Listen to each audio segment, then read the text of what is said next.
Gabi nang magtapon ng basura ang babaeng ito sa labas ng kanilang bahay.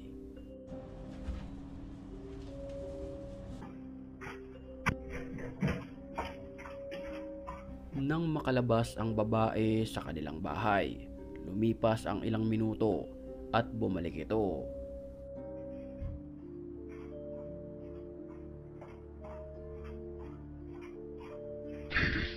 At sa kanyang pagbalik, animoy may sumunod sa kanya na nakakapangilabot na nilalang. Isang napakabilis at hindi maaninag na nilalang ang sumugod sa kanya.